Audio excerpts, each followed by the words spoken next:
रामायण कथा। तमसा नदी के तट पर राम जब ने देखा कि प्रजाजन रथ के पीछे पीछे दौड़ते ही आ रहे हैं, तो उन्होंने रथ को रुकवाया और उन्हें संबोधित करते हुए बोले, प्रिय अयोध्यावासियों, ज्ञात है कि आप लोगों का मेरे प्रति अटूट और निश्चल प्रेम है और इसलिए आप लोग मुझे बार बार अयोध्या लौट चलने का आग्रह कर रहे हो।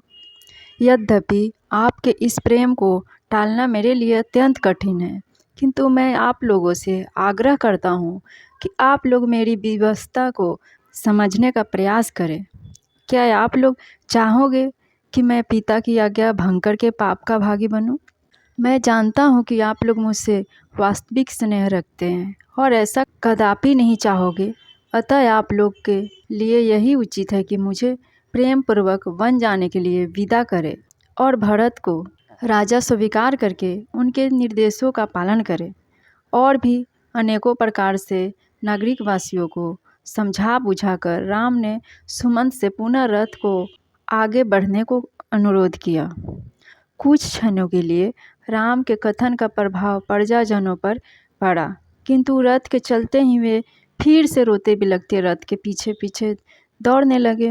वे राम लक्ष्मण का प्रेम की डोर में इतना अधिक बंध गए थे कि चाह कर भी राम के द्वारा दिए गए उपदेशों और निर्देशों को क्रियान्वित नहीं कर पा रहे थे और विवश होकर बार बार रथ के पीछे चले जा रहे थे।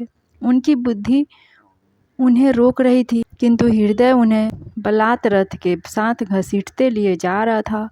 उनकी भावनाओं के आगे उनका विवेक कुछ भी काम नहीं कर पा रहा था।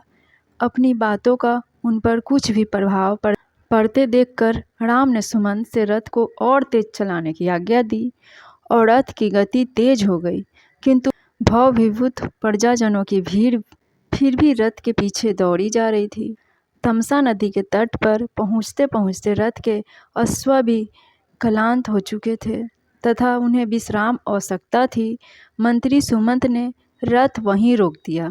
राम, सीता और लक्ष्मण तीनों रथ से उतर आए। वे तमसा नदी के तट पर खड़े होकर उसकी लहरों का आनंद लेने लगे। इतने में ही रोते बिलखते वे सहस्त्रों अयोध्यावासी भी वहां आ पहुँचे, जो रथ की गति के साथ न चल पाने के कारण पीछे रह गए थे। उन्होंने चारों ओर से राम, लक्ष्मण तथा सीता को घेर लिया और अनेकों प्रकार के भावुकतापूर्वक तर्क देकर उनसे वापस अयोध्या चलने का अनुग्रह करने लगे। रामचंद्र ने उन्हें अनेकों प्रकार से धैर्य बंधाया। उनके कुछ शांत होने पर रामचंद्र ने प्रजाजनों से प्रेम पूर्वक आग्रह किया कि वे आपस लौट जाए। राम तथा प्रजाजनों के मध्य संवाद अबाध गति से चलता रहा और रात्रि हो गई। भूख प्यास तथा लंबी यात्रा की थकान से आक्रांत अयोध्यावासी वहीं वन के वृक्षों के कंद मूल फल खाकर भूमि पर सो गए।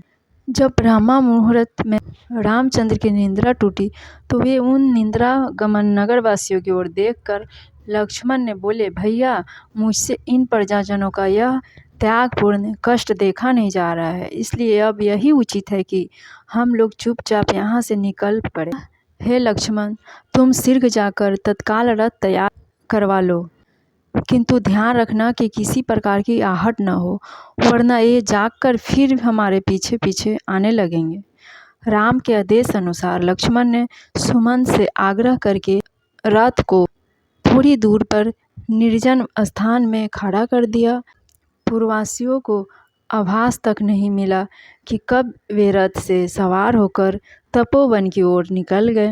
पूर्ववासियों की निद्रा भंग होने पर वे सब उन्हें ढूंढने लगे और रथ की लीक के पीछे पीछे बहुत दूर तक गए।